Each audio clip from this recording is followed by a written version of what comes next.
Hey everybody, we're going to talk a little bit about the stages of Cubism so that we can really understand what's going on in Pablo Picasso's Three Musicians from 1921.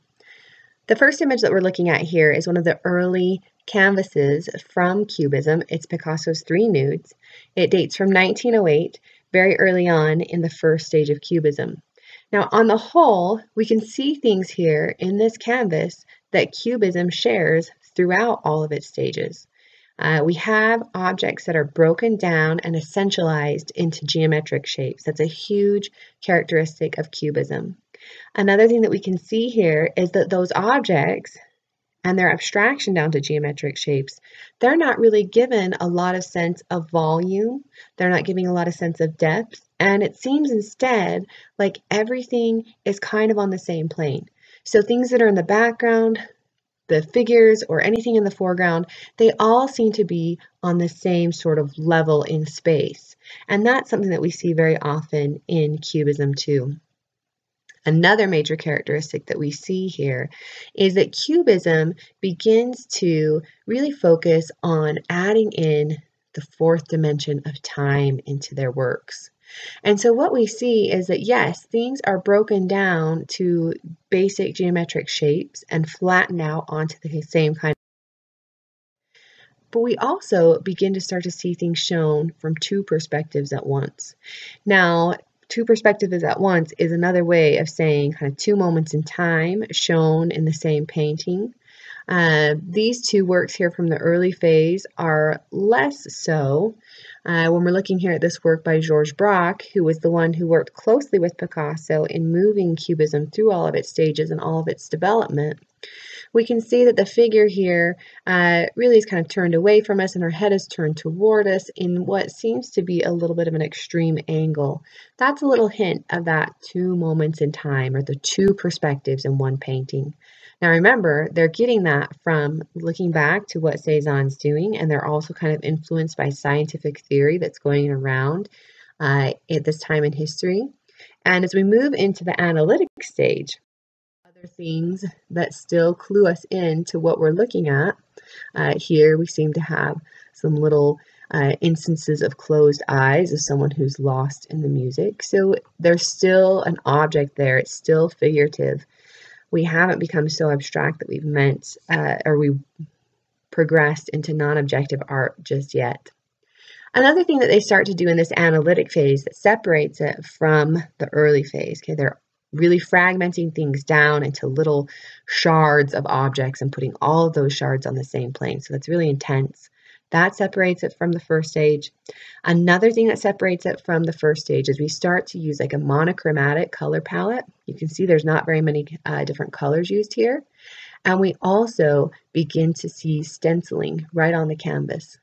It's a way to flatten things out even and to draw attention to the fact that we're looking at a flat two-dimensional plane rather than something that's three-dimensional. We can see this the analytic phase still here in Pablo Picasso's portrait of David Henry Kahnweiler. There are some vestiges that let us know what we're looking at. You can see here, fingers crossed over each other. We can see eyelids, nose, a wave of hair. And if we look at it really very closely, what we seem to be seeing is a figure who's sitting in a pretty traditional portrait pose, but the style of the work is completely innovative and really breaking away from academic expectations and traditions. There's a little detail of that face that we can see here in the remnants. In the last phase of Cubism, the synthetic phase, we kind of start to step away from that intense fragmentation. Now this is a little bit of an early piece in that phase, so we're seeing some of those analytic fragments coming by, but we are starting to see more recognizable objects. Here, we've got a knife cutting through a lemon, a wine glass here. So we're seeing more recognizable objects, and that's a characteristic of the synthetic phase. We still have fragmented geometric shapes, so the fragmentation is less than the analytic phase. We still have everything kind of flattened out and put on the same flat plane. We still have multiple perspectives or multiple moments in time. as we have had in all of the phases of Cubism. But one thing that's different and unique to the synthetic phase is that Cubists begin to introduce elements like collage. Picasso's still life with the chair caning that we're looking at here has used some what we call found objects.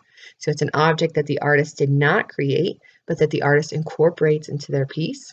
Here we have a piece of fabric that's meant to look like chair caning, and around this oval canvas we have a rope.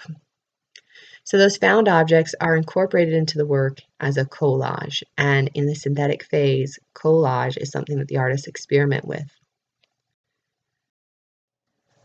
Here's a detail of those aspects. You can see that this is a real three-dimensional rope. You could reach out and feel it. You could feel that coarse texture of a rope if you were able to do that without museum guards jumping. So now that we kind of understand the progression of Cubist style and how it changed as it went through its three phases, that helps us understand the style that we're seeing here in Picasso's Three Musicians from 1921. This one is an oil painting. There are two versions, and there are collage elements on the other version, but this one here still retains that collage type of feel in these geometric kind of blocks of flat color, very much feeling like someone had cut and paste some pieces of paper or something right onto the canvas. This is a pretty large work. It's about 6'7" by 7'3" inches. And the subject matter that we see here is Picasso in the center as the harlot, his friend Apollinaire on the left, and he's posing as the traditional French clown Pierrot, and Apollinaire, who has recently died, as a matter of fact.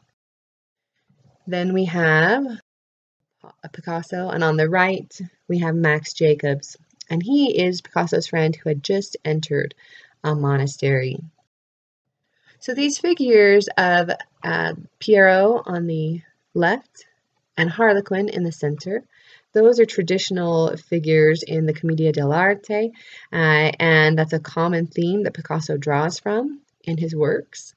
So this isn't very surprising, but what most scholars feel is the importance of the subject matter here is that it's kind of a farewell to the friendship of this trio.